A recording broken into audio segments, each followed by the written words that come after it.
हाँ, I am going to start chapter 2। Start क्या, school में कुछ बता ही दिए थे हम। उसके आगे का आप देखिए चैप्टर 2 में माइक्रो ऑर्गेनिज्म फ्रेंड एंड फो। मतलब माइक्रो ऑर्गेनिज्म जो हैं वो दोस्त भी होते हैं और दुश्मन भी होते हैं। मतलब लाभ भी देते हैं, लाभ भी उनसे होता है और उनसे नुकसान भी होता है। तो पहला है यूज़फुल माइक्रो ऑर्गेनिज्म, यहाँ से स्टार्ट करना है। इससे पहले आप लोग पढ़ चुके हैं। यूज़फुल माइक्रो ऑर्गेनिज्म में मेकिंग ऑफ फूड आइटम, जैसे कि लैक्टोबैसिलस जो प्रेजेंट होता है मिल्क में, वो क्या करता है कि मिल्क को कन्वर्ट कर देता है कर्ड में। किसमें? कर्ड मतलब दही बना देता है। तो ये आपका लैक्टोबैसिलस बैक्टीरिया याद रखिएगा, ये जो होता है ये दूध से दही बनाता है। ठीक है। अब देखिए bacteria act upon tough meat and make it soft. Bacteria जो है वो टफ मीट जो होता है टाइट, उसको सॉफ्ट करता है। ठीक है। इस प्रोसेस को टेंडराइजेशन ऑफ मीट बोलते हैं। अब देखिए ईस्ट जो है, ईस्ट भी माइक्रो ऑर्गेनिज्म है। ये बेकिंग इंडस्ट्रीज़ में काम आता है, जैसे ब्रेड, पेस्ट्रीज और केक बनाने में ईस्ट का यूज़ होता है। फर्मेंटेशन एक वर्ड आया है, इसको फर्मेंटेशन देखिए, during the breakdown of sugar carbon dioxide and alcohol are form, this process is called fermentation. जब शुगर को तोड़ा जाता है तो कार्बन डाइऑक्साइड और अल्कोहल बनता है, इसी प्रोसेस को बोलते हैं हम फर्मेंटेशन। ठीक है। अब ईस्ट जो है और कामों में आता है, जैसे इडली, ढोकला, डोसा खाते हैं, इसमें ईस्ट का बहुत बड़ा रोल रहता है। जब हम mixture of ground rice and dal first allowed to stand to few hours, the mixture rice become sour due to growth of yeast cell. जब राइस को पिसा राइस, जो राइस होता है और दाल होता है, जब इस मिक्सचर को हम कुछ देर तक छोड़ते हैं तो ये खट्टा हो जाता है। खट्टा क्यों होता है? खट्टा होता है ईस्ट के कारण। ईस्ट जो माइक्रो ऑर्गेनिज्म है उसकी वजह से खट्टा हो जाता है। अब देखिए कॉमर्शियल यूज़। कॉमर्शियल यूज़ में कहाँ काम आता है? Yeast is use for commercial production of alcohol, beer, wine and acetic acid. Yeast जो है कॉमर्शियल मतलब होता है जिससे व्यापार किया जाता है, पैसा कमाया जाता है। तो ईस्ट में अल्कोहल बनाता है, शराब, बियर बनाता है, वो भी शराबी, वाइन और एसिटिक एसिड। अब देखिए some bacteria are used in production of tea, coffee and तंबाकू। तंबाकू बनाने में, कॉफ़ी बनाने में, टी बनाने में कुछ बैक्टीरिया काम आते हैं। Some bacteria take part in the production of certain acid like lactic acid, citric acid and acetic acid. ये तीनों एसिड बनाने में कुछ बैक्टीरिया यूज़ होते हैं। अब मेडिसिनल यूज़ देखिए क्या होता है। मेडिसिनल यूज़, मेडिसिनल यूज़ मतलब मेडिकल क्षेत्र में क्या यूज है इसका? Production of antibiotics. एंटीबायोटिक्स जो बच्चों को लगता है या हम लोग खाते हैं जब बीमार पड़ते हैं, तो एंटीबायोटिक्स बनाने में इसका काम, ये बैक्टीरिया से एंटीबायोटिक बनता है। The medicinal produce by living organism such as bacteria which kill या stop growth of disease causing micro organism present in our body is called antibiotics. Antibiotics का मतलब होता है कि जो हम लोगों के अंदर बीमारी होती है, इसको उसके ग्रोथ को ये कम करता है, उसको किल करता है, स्टॉप करता है। ठीक है। कौन? Micro organism. इसको पैथोजन्स भी बोलते हैं। तो जिससे की वजह से हम ठीक हो जाते हैं। जब बीमार पड़ते हैं तो एंटीबायोटिक लेते हैं, तो एंटीबायोटिक लेने से हम ठीक हो जाते हैं। कुछ एंटीबायोटिक का नाम दिया हुआ है, जैसे streptomycin, tetracycline, aureomycin and chloromycetin. ठीक है। सबसे पहला जो the first antibiotic was penicillin which was prepared by fungus called penicillium notatum. पहला एंटीबायोटिक पेनिसिलिन खोजा गया था, ठीक है, तो जो फंगस से बनाया गया था। अब देखिए precaution to be taken while using antibiotics. अब एंटीबायोटिक्स लेने का क्या प्रिकॉशन है? Antibiotics should be taken only on the advice of qualified doctor. Qualified doctor जब एडवाइस करें तभी एंटीबायोटिक लेना चाहिए, अपने मन से नहीं लेना चाहिए। We must complete the entire course of antibiotics prescribe by the doctor. पूरा उसका कोर्स जितना है उतना करना चाहिए, नहीं तो फिर से बीमारी आ सकती। ठीक तो हो जाएंगे फिर बीमारी आ जाएगी, उसका पूरा कोर्स करना चाहिए। We should not take antibiotic when not needed in a wrong dose. जब ज़रूरत नहीं है तो एंटीबायोटिक लेना नहीं चाहिए। एंटीबायोटिक्स टेकन अननेसेसरी में kill your beneficial bacteria in the body. Unnecessary लेंगे तो जो बेनिफिशियल बैक्टीरिया हैं वो भी मर जाएंगे। अब प्रोडक्शन ऑफ वैक्सीन, देखिए बैक्टीरिया, ये जो पैथोजेंस हैं या माइक्रो ऑर्गेनिज्म हैं, इनसे वैक्सीन भी बनता है। जैसे कोरोना बीमारी आई है तो कोरोना की वैक्सीन कोरोना से ही बनी हुई है, उसी वायरस से बनी है, और कोई दूसरे वायरस से भी बनी है, लेकिन कोरोना वायरस से भी बनाया गया है।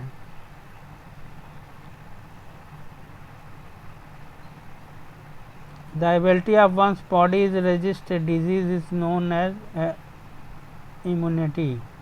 इम्यूनिटी क्या होती है? इम्यूनिटी होती है हम लोगों के अंदर रोग से लड़ने की क्षमता। जो रोग से लड़ने की, जिसकी इम्यूनिटी अच्छी होती है उनको बीमारी जल्दी नहीं होती है, जिनकी इम्यूनिटी कमज़ोर होती है उनको बीमारी जल्दी होती है। Immunity against a particular disease can be develop by technique called vaccination. Vaccination द्वारा इम्यूनिटी बढ़ाई जाती है, वैक्सीन लगता है जिससे कि इम्यूनिटी क्या होती है, बढ़ जाती है।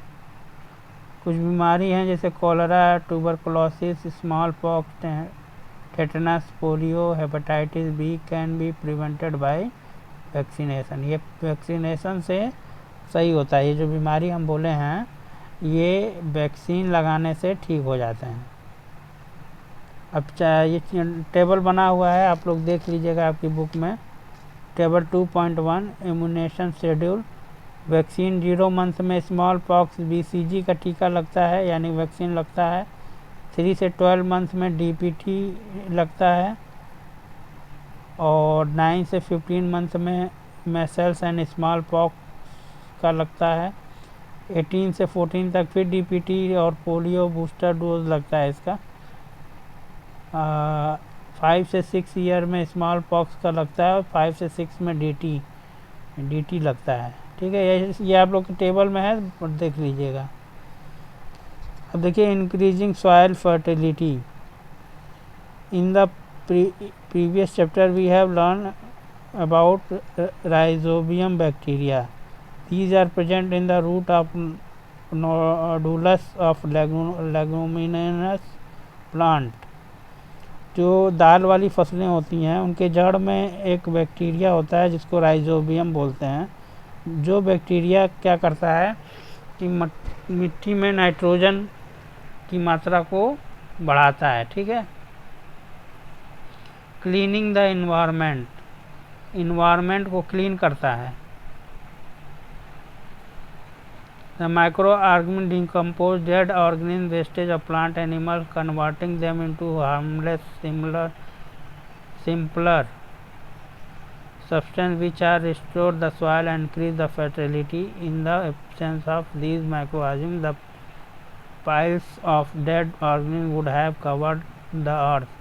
Some bacteria decompose swales and other wastage of water. This is natural method to keep water clean.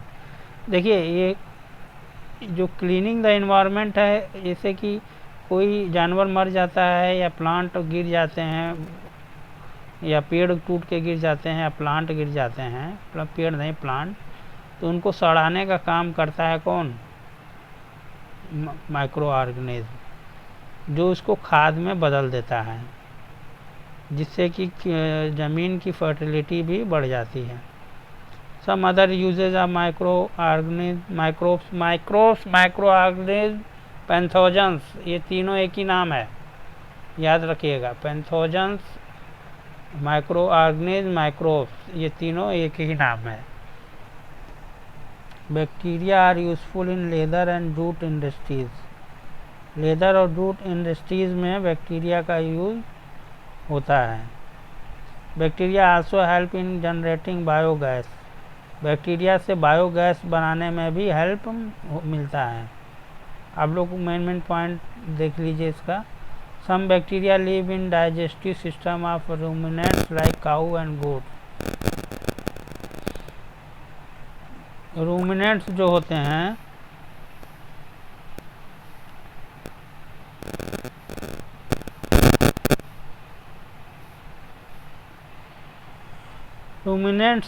हैं वो रूमिनेंट्स मतलब काऊ और गोट्स जैसे जानवर हैं, इनके डाइजेस्टिव सिस्टम में भी बैक्टीरिया रहते हैं जो इनकी डाइजेस्टिव सिस्टम को और अच्छा करते हैं। हार्मफुल माइक्रो ऑर्गेनिज्म, अब देखो नुकसान पहुंचाने वाले माइक्रो ऑर्गेनिज्म कौन है। अभी तो फ़ायदा दे रहा था, फ्रेंड था, अब वो हो गया। Micro organism cause diseases in human. Some of the micro organism cause diseases in human beings, plant and animals. Such diseases causes microorganisms are called pathogens. बहुत सारी बीमारियां भी माइक्रो ऑर्गेनिज्म की वजह से होती हैं जिनको पैथोजेंस बोलते हैं। ये आपका टेबल बना हुआ है, टेबल 2.2 देख लीजिए, ये इम्पोर्टेंट है बहुत। वायरसेस जो पैथोजेंस है या माइक्रो ऑर्गेनिज्म है, इससे common cold, influenza, dengue fever, ये सब होता है। Hepatitis B, chicken pox, measles, mumps, small pox, rabies, AIDS, ये वायरसेस से होते हैं। बैक्टीरिया से कौन बीमारी? Typhoid, cholera, tuberculosis, anthrax, tetanus, food poisoning, ये आपका होता है बैक्टीरिया से। प्रोटोजोआ से कौन बीमारी होती है? Malaria, kala-azar, amoebic dysentric, sleeping sickness. Fungi से रिंग वॉर्म होता है।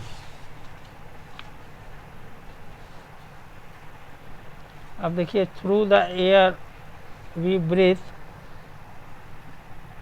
कैसे फैलता है? इन्फेक्टेड पर्सन से कैसे फैलता है? जब कोई इन्फेक्टेड रहता है उनसे कैसे फैलता है?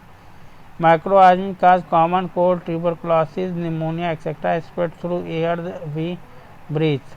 For example, when a person suffering from common cold sneeze and cough, fine droplets of moisture carrying germs are released in the air।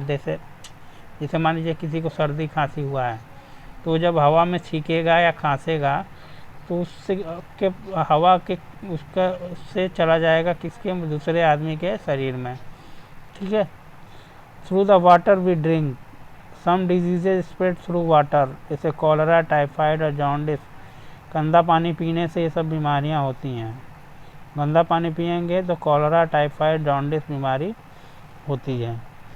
Through the food we eat, protozoa, bacteria and spores of fungi are present in the soil from where the enter our food. Therefore, we should wash fruit and vegetable after bringing with from the market। जब market से सब्जी लेके आए तो उसको बढ़िया से धो लेना चाहिए, क्योंकि उसमें फंगी प्रेजेंट होते हैं जो आपको बीमार कर सकते हैं। Through insect and animals, insect और एनिमल से भी बीमारी फैलती है। They are some insect and animals which act carries disease causing microbes। These animals and insects are called vectors। Vectors carry the disease causing microbes from an infected person to healthy person called diseases। जो ये आपके insect और animal होते हैं इनको vectors बोलते हैं, जो बीमारी आदमी तक पहुंचाते हैं। जैसे कि पहला है हाउस फ्लाई, मक्खी जैसे खाने पे बैठ जाती है तो वो खाना ख़राब हो जाता है, उसको हम खाते हैं तो बीमारी हो जाती है। Mosquito, the female influenza mosquito sucks the blood of a human being. While doing so, it so transmitted plasmodium into the human blood. Plasmodium cause malaria.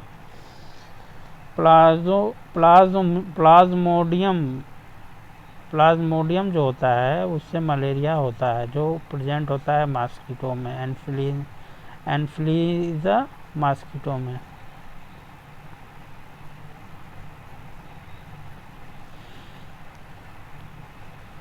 अब देखिए जनरल प्रिवेंटिंग मास में, अब हम आगे बता रहे हैं आपको।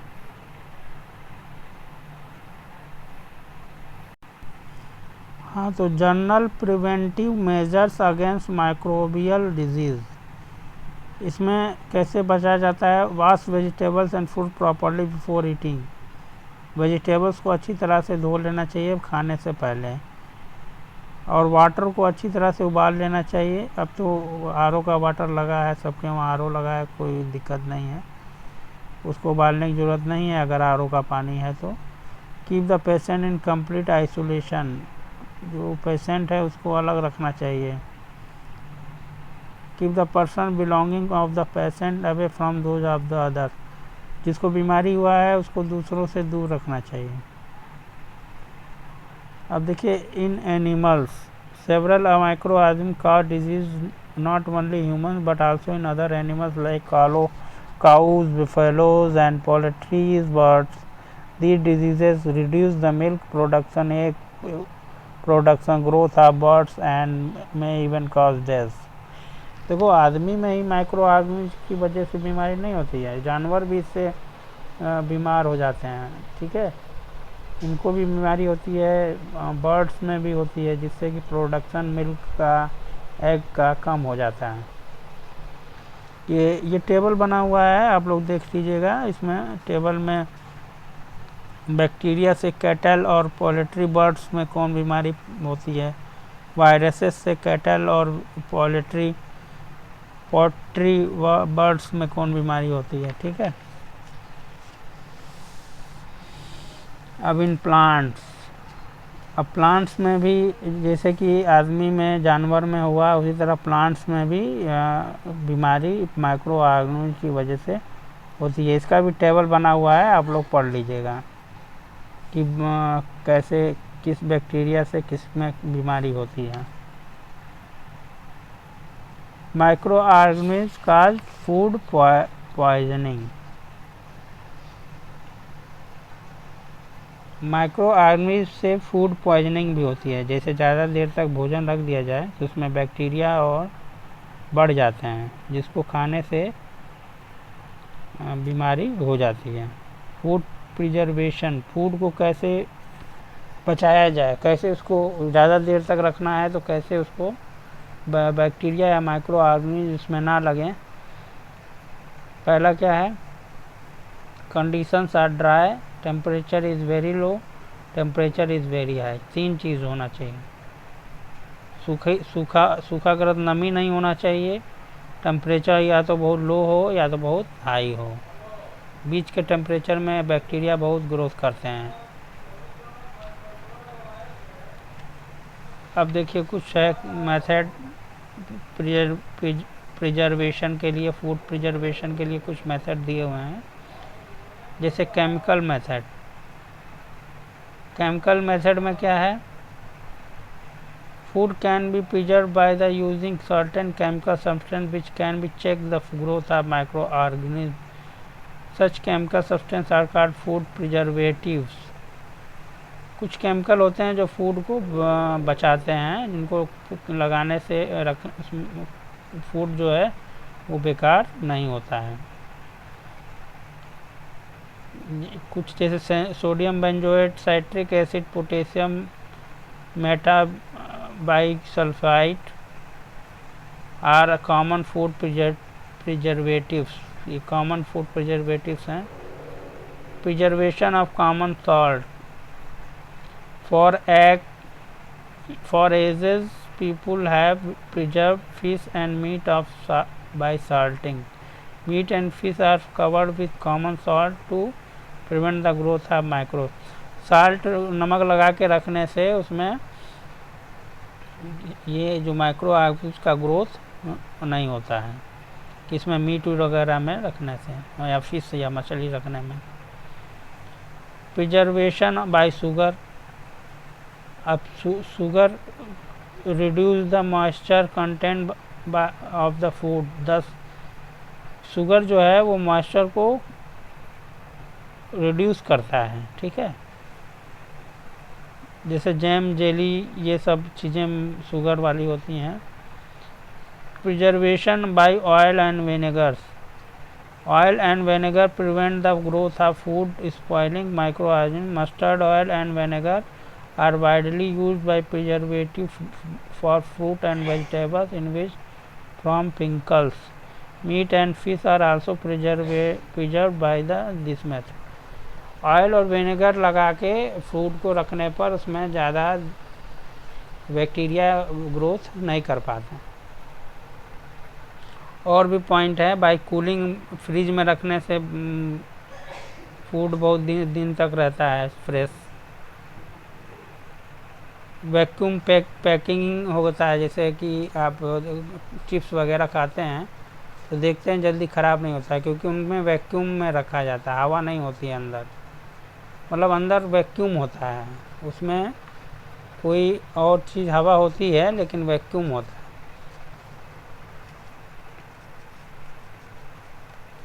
प्रिजर्वेशन बाय हीटिंग, गर्म ज़्यादा टेम्परेचर बढ़ा देने से भी वो चीज़ फ्रेश रहती है। तो ये आपका हो गया कैसे बचाया जाता है फूड को, के कई मेथड हो गए। अब नाइट्रोजन साइकिल, इसको पढ़ा जाएगा।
हाँ, अब देखिए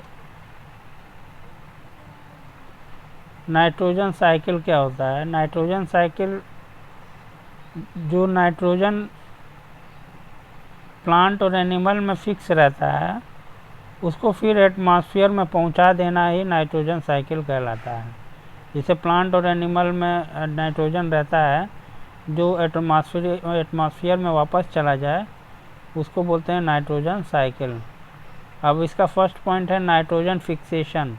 एटमॉस्फेयर में 78% नाइट्रोजन गैस होती है।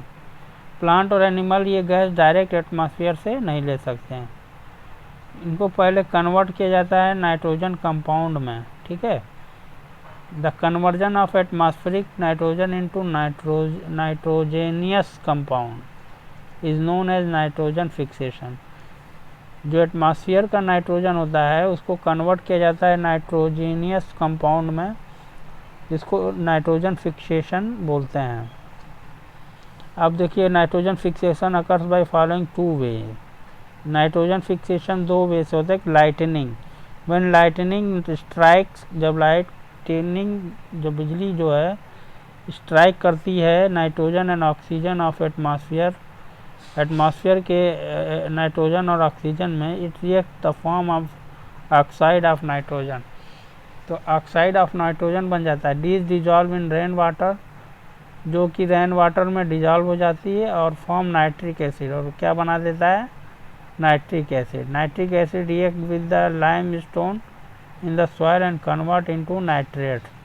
जब सॉइल में जाती है ना वही अब पानी बारिश, तो वो बना देता है nitrates. Biological nitrogen fixation, certain plant such as peas, beans, pulses contains rhizobium bacteria. इनमें राइजोबियम बैक्टीरिया होता है।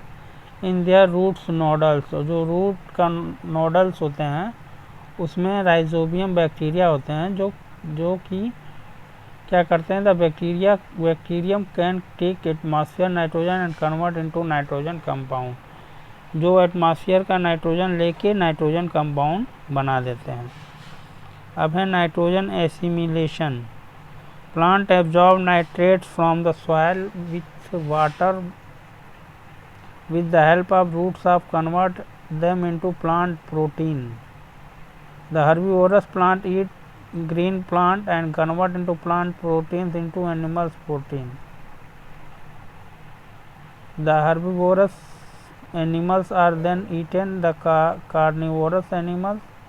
The process of conversion of inorganic nitrogen compound into organic compound that become a part of living organism is called nitrogen assimilation. Nitrogen assimilation होता क्या है कि जब ये जो रूट्स जब प्लांट खाते हैं एनिमल, तो वो उनके शरीर में पहुंच जाता है नाइट्रोजन। तो उसको जब कार्निवोरस वाले हर्बीवोरस को खाते हैं तो कार्निवोरस के एनिमल के अंदर वो प्रोटीन पहुंच जाता है। तो ये जो प्रोसेस होता है conversion of inorganic nitrogen compound into organic compound, inorganic compound और का कन्वर्जन ऑर्गेनिक कंपाउंड में होता है, that become a part of living organism is called nitrogen assimilation. इसको हम नाइट्रोजन एसिमिलेशन बोलते हैं। अब है अमोनिफिकेशन। अमोनिफिकेशन क्या है? When plant and animal die, जब प्लांट और एनिमल मर जाते हैं, the protein present in them are converted into ammonium compound. तो जो प्रोटीन उनके अंदर होता है वो कन्वर्ट हो जाता है अमोनियम कंपाउंड में by the putrefying bacteria and fungi की और बैक्टीरिया के द्वारा, जो कि सॉइल में पाए जाते हैं। The process is called ammonification. यही प्रोसेस जो है अमोनिफिकेशन कहलाता है। अब नाइट्रिफिकेशन देखिए। Nitrification, ammonium salt in the soil में जो अमोनियम साल्ट होता है converted first into nitrate by nitrosomonas bacteria.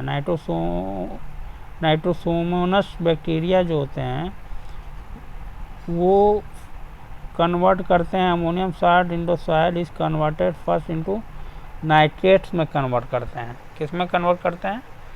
Nitrates में। The nitrates are then converted into nitrate by nitrobacter bacteria. These bacteria are also called nitrify bacteria. The nitrates so formed in the soil can once again absorbed by the plant. This process is called nitrification. ये process जो है पूरा nitrification कहलाता है। अब last point आपका है इस चैप्टर का डेनिट्रिफिकेशन। डेनिट्रिफिकेशन जो है some of the nitrates are absorb by the plant. कुछ नाइट्रेट जो है वो प्लांट द्वारा एब्जॉर्ब कर लिए जाते हैं। Rest of the nitrate in the soil are converted by pseudomonas bacteria. कुछ नाइट्रेट जो है कन्वर्ट कर दिए जाते हैं सूडोमोनास बैक्टीरिया द्वारा नाइट्रोजन गैस में कन्वर्ट कर दिए जाते हैं। तो the conversion of nitrates into free nitrogen gas, जब कन्वर्जन जो नाइट्रेट्स का फ्री नाइट्रोजन गैस में होता है उसी को डेनिट्रिफिकेशन या डेनिट्रिफिकेशन कहते हैं। ये आपका चैप्टर कंप्लीट हो गया। आप लोग इसको वीडियो को बार बार देखिएगा, नहीं कन्फ्यूजन होगा तो फिर आप ग्रुप में भी पूछ सकते हैं, नहीं तो